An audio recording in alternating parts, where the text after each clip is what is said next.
ಎಲ್ರಿಗೂ ನಮಸ್ಕಾರ. ಇವತ್ತು ಹೇಳ್ತೇನೆ, ದೇಹವನ್ನು ತಂಪಾಗಿರಿಸುವುದರಿಂದ ಹಿಡಿದು ಜೀರ್ಣಕ್ರಿಯೆ ಮತ್ತು ಕರುಳಿನ ಆರೋಗ್ಯ, ಮಸಾಲೆಗಳ ಪರಿಣಾಮ ಕಡಿಮೆ ಮಾಡಲು ಮೊಸರು ಸಹಕಾರಿ. ಇದು ಕೊಬ್ಬಿನಾಂಶ, ಪ್ರೋಟೀನ್, ಕ್ಯಾಲ್ಸಿಯಂ, ರಂಜಕವನ್ನು ಹೊಂದಿದ್ದು ಅದು ಮೂಳೆಗಳು, ಹಲ್ಲುಗಳು ಮತ್ತು ಒಟ್ಟಾರೆ ರೋಗ ನಿರೋಧಕ ಶಕ್ತಿಯನ್ನು ಬಲಪಡಿಸುತ್ತದೆ.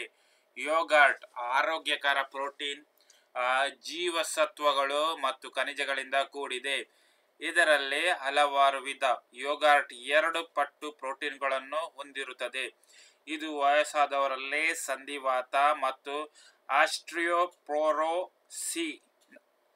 ನಂತಹ ರೋಗಗಳನ್ನು ತಡೆಗಟ್ಟಲು ಸಹಾಯ ಮಾಡುತ್ತದೆ.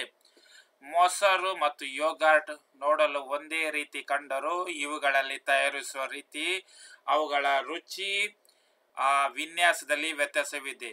ಬೆಚ್ಚಗಿನ ಹಾಲಿಗೆ ಹಳೆಯ ಮೊಸರು ಅಥವಾ ನಿಂಬೆ ರಸವನ್ನು ಸೇರಿಸಿ ಮೊಸರನ್ನು ತಯಾರಿಸಲಾಗುತ್ತದೆ. ಸಾಮಾನ್ಯವಾಗಿ ಮೊಸರು ಮನೆಯಲ್ಲಿ ತಯಾರಿಸಬಹುದಾಗಿದೆ, ಆದರೆ ಯೋಗರ್ಟ್ ಅನ್ನು ಕೃತಕ ಆಮ್ಲದೊಂದಿಗೆ ಹಾಲನ್ನು ಹುದುಗಿಸುವ ಮೂಲಕ ತಯಾರಿಸಲಾಗುತ್ತದೆ.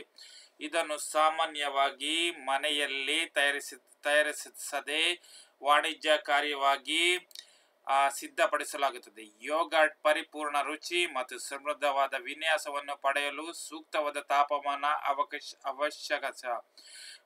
ಮೊಸರು ಮತ್ತು ಯೋಗರ್ಟ್ 2 ಪ್ರೋಬಯೋಟಿಕ್ ಬ್ಯಾಕ್ಟೀರಿಯಾಗಳನ್ನು ಹೊಂದಿದೆ, ಆದರೆ ಮೊಸರಿಗೆ ಹೋಲಿಸಿದರೆ ಯೋಗರ್ಟ್ನಲ್ಲಿರುವ ಬ್ಯಾಕ್ಟೀರಿಯಾದ ಪ್ರಮಾಣ ಹೆಚ್ಚು. ಮೊಸರು ತುಲನಾತ್ಮಕವಾಗಿ ಕಡಿಮೆ ಪ್ರಮಾಣದ ಬ್ಯಾಕ್ಟೀರಿಯಾವನ್ನು ಹೊಂದಿದೆ. ವ್ಯತ್ಯಾಸವೇನೆಂದರೆ, ಮೊಸರು ನಿಂಬೆ ಅಥವಾ ಮೊಸರಿನೊಂದಿಗೆ ಹಾಲನ್ನು ಬೆರೆಸಿ ತಯಾರಿಸಲಾಗುತ್ತದೆ. ಇದು ಲ್ಯಾಕ್ಟೋಬಾಸಿಲಸ್ ಎಂಬ ಕರೆಯಲ್ಪಡುವ ಹಲವು ರೀತಿಯ ಲ್ಯಾಕ್ಟಿಕ್ ಆಮ್ಲ ಬ್ಯಾಕ್ಟೀರಿಯಾವನ್ನು ನೀಡುತ್ತದೆ. ಆದರೆ ಮೊಸರು ನಿರ್ದಿಷ್ಟ ರೀತಿಯ ಬ್ಯಾಕ್ಟೀರಿಯಾದ ಸೈನ್ ಅನ್ನು ಸೇವಿಸುವ ಮೂಲಕ ಹಾಲಿನ ವಾಣಿಜ್ಯ ಹುದುಗುವಿಕೆಯಿಂದ ತಯಾರಿಸಲಾಗುತ್ತದೆ. ನೋಡಿ, ಭಾರತದಲ್ಲಿ ದಿನನಿತ್ಯ ಅಡುಗೆ ಅನಿಲ ಉತ್ಪನ್ನ ಬೇಕೇ ಬೇಕು. ಬೆಳಗಿನ ಚಹಾಕ್ಕೆ ಹಾಲು, ಊಟಕ್ಕೆ ಮಜ್ಜಿಗೆ, ಮೊಸರು, ಬೆಣ್ಣೆ, ಹೀಗೆ ಹಾಲಿನ ಪ್ರತಿ ಉತ್ಪನ್ನಗಳು ಸಂಪೂರ್ಣವಾಗಿ ಬಳಕೆ ಮಾಡುತ್ತಾರೆ.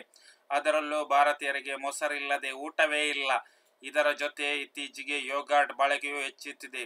ನೋಡಲು, ಬಳಸಲು, ರುಚಿಯಲ್ಲೂ ಹೆಚ್ಚು ಕಮ್ಮಿ ಒಂದೇ ಆಗಿರುವ ಮೊಸರು ಮತ್ತು ಯೋಗರ್ಟ್ ನಡುವಿನ ವ್ಯತ್ಯಾಸ ಹಲವಾರು ಗೊಂದಲಗಳು ಇವೆ. ವಿಡಿಯೋ ಇಷ್ಟವಾದರೆ ನನ್ನ ಚಾನಲ್ ಲೈಕ್ ಮಾಡಿ, ಸಬ್ಸ್ಕ್ರೈಬ್ ಮಾಡೋದನ್ನು ಮರೆಯಬೇಡಿ.